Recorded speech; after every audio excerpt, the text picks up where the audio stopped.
What's up, guys? Welcome to Daily Dose of Reddit. This is your host, Zach, and today's subreddit is r/StoriesAboutKevin. Alright, this story's called, "My family is so estranged, they must be on another level of intelligence." Reposted because I accidentally submitted. I believe that my extended family can be so stupid that they must be smarter than me. I don't mean stupid in a bad, demeaning way, but out of sheer frustration and amusement.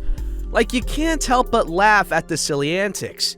One half of my family is the lovable kind of Kevin syndrome, the one that makes you question their actions and the legitimacy of their words. My grandmother, great uncle, and great aunts are the main offenders here. They are all siblings, and talking to them feels like a kid in a D&D group pretending to be an old person. They are old per se, but almost like the stereotypes are somewhat there, but with a mix of whimsical, youthful energy. I have never been a strong believer in magic, spirits, or the psychic arts, but they are intriguing and some interesting to me. It is my grandmother and her siblings that make me feel the countryside they grew up in is like an enchanted forest. Grammy Kavina and the rest all grew up in a house that is owned by one of my great aunts to this day. It's a 2-story white home that looks exactly like the house in the countryside in every horror movie. This is important information. Like a plantation style house? Now, my grandma is convinced ghosts have lived in the house for years. Even as a kid, I never really cared for that. But recently, she told me of a Native American man named Joe who murdered his brother on the hill across the road and all that. Joe's not a good man. He's fine in the house, but he's always trying to pull pranks on me. I saw him turn on the faucet once. I swear he was having the time of his life with that faucet. They probably got their water from a well, so that's why Joe is so happy. He really likes batteries too. Do you think he's draining the batteries for power? No, Joe wouldn't do that. Besides, I think they're just interested in electricity since they never had any. They like to flicker the lights all the time, but you just gotta remind them that you're the one in charge. They aren't paying no rent. They don't live here. I've never seen Joe, but they all have. Great Aunt Kavina said the exact same thing, to remind them ghosts that they don't have the power in the household. My great uncle must have scared them real good because back when he lived in the house, they never did anything when he visited. Now that another aunt and her husband have the house and they live in another town, the ghosts have free reign. My sister saw a dress in the upstairs window that wasn't there beforehand. Grandma's answer? Joe in drag.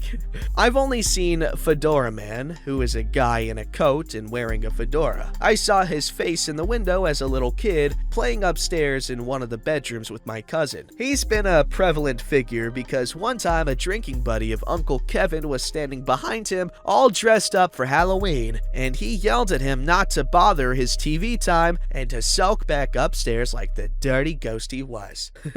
Grandma believes that Fedora Man wanted children as a kid, and Joe is angry about that, and so that's why he only appears to children. My aunt saw 2 leprechauns once. Grandma took her to the eye doctor the next day. They were dancing on her bed and making a little mockery of her. She told me once that, "If you want to catch those pesky leprechauns, you gotta laugh them with those Lucky Charms because they really like those, and afterwards, you trap them in a box and steal their gold." Grandma believes the leprechauns caused Modellovirus. She said they caused it because that's what we get for leaving our suitcases open in Ireland. So they sneak in and decide to give people Modellovirus and bad luck. She also thinks Jay-Z is a time traveler, but I think that's just J.A. Come on, that was bad. When I was young, my grandma told me that California was going to be completely submerged by 2012, and I cried over it for many hours because my dad grew up there and I didn't want his old friends to die. She also said that Atlantis is out here somewhere, but we can't find it anymore for reasons I can't remember. My Uncle Kevin got bad back cancer, and my aunt reacted by throwing out all of his clothes and cleaning up the house, in pain and also riddance. He makes a miraculous recovery, but he almost got kicked out of the nursing home twice for apparently having 6 girlfriends and bugging the nurses. Grandma told me if you ever get pulled over for having weed on you, just tell the officer it's licensed for your guinea pig and endorse the consumption of weed for my sister's rodent. Apparently they will let you go if you do this. Really? Let's try it out. She also has claimed her cousins are just sweet, troubled boys, even though they set someone's car on fire while they were still in it sleeping because the man was late to pay them for drugs. Grandma had this cat that was so insane, so psychotic, that it would have been more famous than Grumpy Cat if it were born at the beginning of Y2K. It was brought to the vet once as a kitten for its shots, and the vet said to never bring it back. It was chasing the adult dogs around, biting and clawing. I love it. Grandma and my Aunt Kevin believe that the cat was a reincarnation of their brother, angry at the world for casting him in a feline body, which could be true. He behaved like a human, ate from plates, favorite food was chocolate and croissants, and he never died from poisoning. That is the only story I can confirm is true. The cat was so insane that one time on a visit to my dad's friend who met the cat once, I had this realistic Halloween toy of a growling cat in the car, and he jumped because he thought the cat was with us. The cat is a Kevin all by itself. Blood was shed by that cat. It was lonely, but it hated people. Grandma buried the cat in the backyard of the house in the blueberry garden, and I bet it's waiting for its moment to return. Lastly, now that the ghosts in the house are rampant again, and my other aunt and her husband live there occasionally, the family lies to the husband about the supernatural sounds like whales, thumping, and scratching. It's just a bug sapper. They believe he's too frail to know the truth. I think because I'm a city dweller, I don't understand what most of this means. I hope you enjoyed my family escapades. I don't know if they are considered true Kevins for their lack of annoyance and anger, but they are a rare breed of Kevin in my eyes. My paternal aunt, on the other hand, wow, those guys are interesting. I mean, definitely some people that I would love to spend time with, because while a lot of the information they might give you seems kind of weird, they do have a weird understanding of the world, kind of. I don't know how to explain what I'm saying. If you get what I'm saying, you get it. If you don't, then, well, just meet people like that and you'll see what I mean.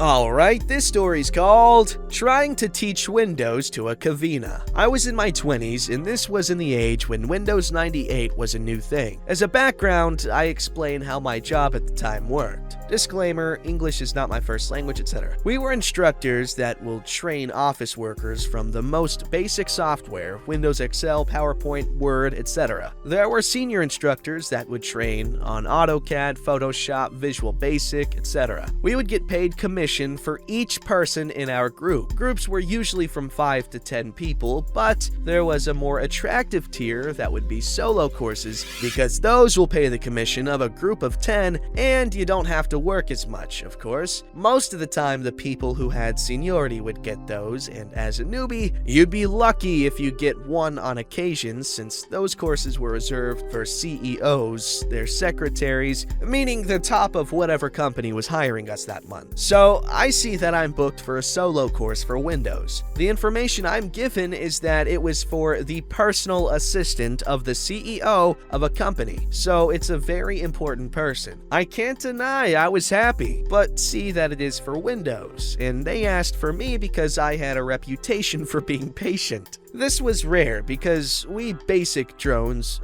we rarely get anything like this. So Monday comes in and the woman who was taking the course shows up. I'm not gonna lie, I felt intimidated. She was about 6 feet tall, I'm 5'2", long blonde curly hair, blue-eyed woman that looked more like a model than a secretary. I wonder how she got the job. I'm kidding. She was around my age, early 20s. Okay, now I'm not kidding. She was around my age, early 20s. Knowing that a lot of single dudes that have seniority over me passed on the chance of having a week training her seemed weird. Also, some of those same dudes were just casually lurking, listening to my class. I thought at the time it was for quality control or maybe creeping out on the gorgeous girl. The door of our classrooms has a panel of clear glass that lets anyone check on any class. I started the training explaining the basics on how to use the mouse to open a window, starting for what a window was, how to move it around, what was the desktop on the computer, what the X was for, etc. Most of it went smoothly, or I thought so. I made her open several windows so she could see files. Then I say, okay, I see that you have no problem using the mouse, so please close all the windows we have open. Then I turned around and start to erase my whiteboard. When I was done, I see her on the other side of the classroom checking on the physical windows of the room. Hey, Miss Kavina, what are you doing? What you told me, but I don't get it. Sorry, what? You said to close the windows, yes? Yes? Well, the windows are not the kind you can open and close. And what does that have to do with computers? Do they overheat if we don't open? Looking at the door, seeing now two of the seniors with a huge grin on their faces, one of them went away to laugh his butt off. Miss Kavina, I'm sorry, I meant the one on the computer. The computer has windows? Where? I'm dying inside while smiling, starting the training again. No problem. Come to your computer and I'll explain it. Oh, no wonder the other teacher said you'll be the one to help me. Thank you. It is my third time taking this class. Honestly, I think computers are stupid. I repeated that class during the next 3 days until she finally got it, that a window is a small screen inside the big screen, and that was the best I could hope for. She also disconnected the mouse a bunch of times because the cord was not long enough, and then wondered why we had to restart just because she disconnected the mouse. So in an effort to not go crazy, I told her how to move with the keyboard. Now we are talking about, if I learn this, I can be a hacker like you. I'm not a hacker. Nonsense. Your secret's safe with me. Well, on page 22 of your manual, you can find all the shortcuts for the keyboard. No way. That's what those are for? But, I don't understand it. I'll bring my notepad tomorrow and you'll help me to write this down. That was the last day of the week course for Windows. She was writing down what Control plus C does, even though she had a manual that had pictures of the keys and an explanation of what they do. The things we usually see the second day. Her boss showed up to say hi to me and ask how all is going. Boss, you're not gonna believe it, but she is so awesome. She is turning me into a hacker now. I can do anything with the thingy. Well, we are not doing any hacking, sir. Just the basic Oopsie. Yes, boss. Just training. While she winked at me. I refused to take solo training for a month. Some poor sap got her to train for Word. She keeps losing everything she typed all the time because she keeps pressing Alt F4, as my Windows teacher told me. Other things she did. She would not park in the parking lot of our building because the entrance was too confusing. But one day she parked on said entrance and her car almost got towed. She parked near the entrance but left the keys in the car so she would not lose them. One of the guards noticed it and gave the keys to our receptionist. She left her bag with all her personal items in the reception because it would be easier to pick up later and she'll be returning every day. She'll go to interrupt my current class because she was bored with her new instructor. She sat down when she saw we were doing formulas in Excel. She said, I knew it! Is this the advanced hacking class? Is this even legal? She went to eat at a restaurant near our building, and then one of her coworkers was called out of my class because she did not have money and could not pay since her bag was still in the reception. By the way, we did not have storage or anything that would say that you could leave stuff in that desk. The guy said, of course, it's her. Then he left. When he returned, he said she does things like that at work too. Oh my gosh. She sounds so sweet though. Like a ditzy little blonde, or ditzy big blonde lady, or tall blonde lady. You know what I'm saying. She seems so sweet. Blissfully ignorant. Alright, this story's called Kevin Poops Himself and Decides to Share. I was a shift manager at a fast food restaurant in the southern US. Some of the things I saw will stay with me forever, but Kevin was one of the most memorable. Kevin had drank kerosene as a child and was a little slow. Good guy, but dumb as rocks. He had no filter and everyone messed with him. He was a good sport and we were all pretty close. One night, Kevin comes up to me looking extremely uncomfortable. The conversation goes as follows. Kevin, very quietly, "I need to go home and change my underwear." Me, shocked and completely understanding exactly what had happened. "Okay, I don't need any more information. Just go to lunch and do what you need to do. You're good, just go." Kevin continuing to whisper, "I crapped my pants." Horrified, but trying really hard not to laugh, I said I didn't want to know. "What the hell, man? I didn't want you to think I was lying." Me with my head in my hands. "It's fine. Just go take care of yourself." Kevin left and I went to the management office and laughed so hard I threw up. Is that a thing? I told everyone because I'm a bad person and we all had a good laugh. Kevin got back and we got back to work. Oh my god. That's adorable. Concerning, but adorable. Alright, Ski, this story is called My Roommate Doesn't Know How Cats Work, or Nipples. I just moved in with 4 other graduate students and promptly adopted 2 cats. With my roommate's permission and or encouragement, of course. I am the only one who has ever had cats, so the other 4 sometimes ask some questions that are funny to me, a cat connoisseur. But one roommate, Kevin, asks questions that I feel are naive for anyone. And by naive, I mean pretty freaking stupid. The best one I can think of is when Kevin was playing with the kitten, Quark, and petting his tummy. Kevin stops petting the kitten, looks at me very concerned, and says, "Are you sure Quark is a boy? He has nipples." Kevin, you're a boy. Do you have nipples? What a silly goober McGoober pants. Cute story though. Seems like a cool little thing. Having roommates and kittens, and they're like, "Oh, kitten." And then some dude asks you a weird ass question about the cat's nipples. Don't forget to like, subscribe, and hit that bell to never miss an episode.